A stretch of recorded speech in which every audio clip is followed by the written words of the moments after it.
বন্ধুত্বের সম্পর্ক নষ্ট হওয়া কেউ পছন্দ করি? বন্ধুত্ব হতে একটা সময় লাগে, সে বন্ধুত্বের সময় পার হয় একটা সময় হয়ে, কিন্তু ভেঙে যায় মাত্র 2 মিনিটে। ভাইয়া কয় মিনিটে? একটু সবাই বলি না, কয় মিনিটে? বিবাহ বন্ধন 20-30 বছরের তালাক হয়ে যায় কয় মিনিটে? যখন হয়ে যায়, ঘটনা ঘটে যায়, মাথা যখন ঠান্ডা হয়, তখন নিজের উপর ব্লেম করি, এরকম করাটা আমার ঠিক। আশেপাশে যারা আছে তারাও এসে বলে এত মাথা গরম, এই তো মাশাআল্লাহ বলেন না, এত মাথা গরম। আপনি মাথা ঠান্ডা রাখার জন্য যে ওষুধ, সেই ওষুধের নাম সবর। একটু জোরে বলেন। পাস করার জন্য যে ওষুধ আপনার লাগবে সেটার নাম সবর। ব্যবসা দেওয়ার সাথে সাথে 3 মাসের মধ্যে লাভ না দেখলে আপনি যদি অধৈর্য হয়ে ব্যবসা ছেড়ে দেন, এই ব্যবসায় আপনি সফলতা পাবেন না। তখন বন্ধু এসে বলবে ধৈর্য ধরো, বাবাও বলে ধৈর্য ধরো, স্ত্রীও বলে ধৈর্য ধরো, বন্ধু বলে ধৈর্য ধরো, আলেমও বলে ধৈর্য ধরো। তো ব্যবসার ধৈর্যের সম্পর্ক কি? তখন উত্তর আসে, পৃথিবীর সমস্ত নিয়ামত যদি অর্জন করতে হয়, ধৈর্য ধারণ করা ছাড়া কোনো নিয়ামত আসবে না। কথা বলেন ঠিক কিনা? এবার বলেন আপনারা সবাই, এই ধৈর্যটা কোথায় পাওয়া যায়? ফার্মেসির দোকানে? যদি কষ্ট না হয় একটু আওয়াজ দেন। ফার্মেসির দোকানে, শপিং মলে, কোনো স্কুলে, কোনো কলেজে, কোনো মাদ্রাসায়, কোনো জায়গায় সেই ধৈর্য পাওয়া যায় না। এই ধৈর্যটা রবের দরবার থেকে আসতে হয়, ভিক্ষা করে নিতে হয়। আসতে হয় রবের দরবার থেকে ভিক্ষা করে। কাউকে রব দয়া করে দান করে দেন, এটা ভিন্ন বিষয়। বেশিরভাগ মানুষকে সে দয়াটা চেয়ে নিতে হয়। সুবহানাল্লাহ, একটু জোরে বলি। রব যার সাথে, সে কখনো ফেল হওয়ার সম্ভাবনা। আর রব বলছেন ইন্নাল্লাহা মা'আস সাবিরিন, ধৈর্য যেই ধরবে আমি রব তার সাথেই আছি। তাহলে আপনি একটু ঠান্ডা মাথায় ভাবেন, আপনি মানেন কিংবা না মানেন, দুনিয়ার নিয়ম কি পাল্টাবে? তো দুনিয়াতে যদি আপনি শান্তি চান, ধৈর্য ধারণ করান ছাড়া কোনো উপায়। আখিরাতে যদি ইজ্জত চান, ধৈর্য ধারণের নিয়ামত ছাড়া কোনো উপায়। শেষ কথায় আমি আপনাদের থেকে বিদায় নিব, বিরক্ত আর করব না। রাসূল পাক সাল্লাল্লাহু আলাইহি ওয়াসাল্লাম বলছেন, মুমিনদের বিষয়টা বড়ই চমৎকার। মুমিনদের বিষয়টা বড়ই চমৎকার। তারা যদি বিপদে কষ্টে কাঁটা ফুটেও যদি ধৈর্য ধারণ করে, রব্বুল আলামিন সেই ধৈর্যের বিনিময়ে গুনাহ মাফ করে দেন, নেকির পাল্লা ভারী করে দেন।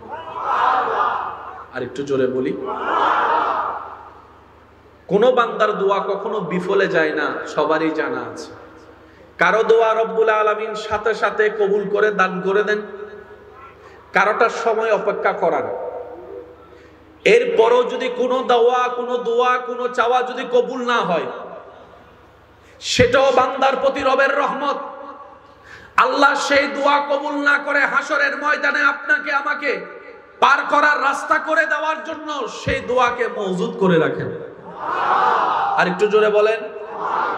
হাসরের ময়দানে নিয়ামতের ভান্ডারের ভিতরে যত কাজের পারপাসে নিয়ামত দেওয়া হবে, সবচাইতে অন্যতম কাজগুলোর মধ্যে একটা কাজ হবে, সেটার নাম ধৈর্য। ধৈর্য ধারণকারীর ধৈর্যের কারণে যখন রব্বুল আলামিন নিয়ামত দেওয়া, রহমত করা যখন শুরু করবেন, দান করা যখন শুরু করবেন, সৃষ্টি জগতের সবাই দেখে আফসোস করে করে বলতে থাকবে, দুনিয়াতে যদি আমার একটা দোয়াও কবুল না হতো, আমার জন্য কত কল্যাণ হতো, কত নিয়ামতের হতো। আজকে হাসরে আমি তার চাইতে আরো 10 গুণ বেশি পেয়ে যেতাম। সুবহানাল্লাহ। ধৈর্য ধারণকারী যখন দেখবে ধৈর্য ধারণের নিয়ামত যখন আল্লাহ দিতে থাকবেন, তারা বলতো আমার শরীর যদি ছুরি দিয়েও কেটে ফেলা হতো, এটাই আমার জন্য ভালো হতো। আমি ধৈর্য ধরতাম, এই নিয়ামত আমি অর্জন করে নিতাম। বলেন না সুবহানাল্লাহ। এই ধৈর্য ধারণ করার জন্য, এই ধৈর্য ধরা শিকার জন্য কোরআনের একটি আয়াতের ছায়া তুলে আমাদেরকে যেতে হবে, সেটা হচ্ছে ওয়াকুনু মা'আস সাদিকিন। একটু জোরে বলি না সুবহানাল্লাহ। সৎসঙ্গে বলেন না, সৎসঙ্গে অসৎসঙ্গে সর্বনাশ। কিছু বন্ধু এমন ভাবে বাছাই করুন যাদের সাথে আপনি জান্নাত পর্যন্ত যেতে পারবেন। ব্যবসায়িক বন্ধুকে আলাদা রাখেন না, পথ চলার বন্ধু কিছু আলাদা রাখেন না। একজন দুইজন আখিরাতের বন্ধু বাছাই করে নেন। বুঝাতে পারি না মনে কথাটা। আপনি ব্যবসায়িক পারপাসে অনেক মানুষের সাথে আপনার উঠা বসা করতে হবে, মন না চাইলেও করতে হয়। ওইটাকে আলাদা রেখে কিছু দিলের বন্ধু রাখবেন, কিছু ব্রেইনের বন্ধু রাখবেন। দুনিয়াবি সম্পর্কে সবাইকে ব্রেইনের বন্ধু বানান, আখিরাতে যার সাথে থাকতে চান, একসাথে পথ চলতে চান, তাদেরকে দিলের বন্ধু বানায় রাখেন। আর একটু জোরে বলেন। দুনিয়ার সমস্ত কষ্টগুলা ব্রেইনের বন্ধুর সাথে শেয়ার করবেন না। কারণ আজকে যে বন্ধু কিছু কারণে সে চোখ উল্টিয়ে আপনার পিঠের পিছনে ছুরি মারতেও প্রস্তুত হবে, দ্বিধা করবে না, তাদেরকে না বলে ওই দিলের বন্ধুদেরকে বলুন। তারা যখন আপনার সে দুঃখ শুনে মন খারাপ করে রবের কাছে দোয়া করবে, তাদের দোয়ার বদলতে আল্লাহ চাহে তো আপনার মুসিবত দূর করে দিবেন। সুবহান। আর একটু জোরে বলি না সুবহান আল্লাহ। তাহলে এক গ্রুপ হচ্ছে ব্রেইনের বন্ধু, আর এক গ্রুপ হচ্ছে বলেন না দিলের বন্ধু। দিলের বন্ধু কারা? ওয়াকুনু মা'আস সাদিকিন। দিলের বন্ধু কারা? আলা ইন্না আউলিয়া আল্লাহ লা খাউফুন আলাইহিম ওয়ালা হুম ইয়াহজানুন। চিৎকার দিয়ে বলেন না সুবহানাল্লাহ। আর একটু জোরে বলেন না সুবহানাল্লাহ।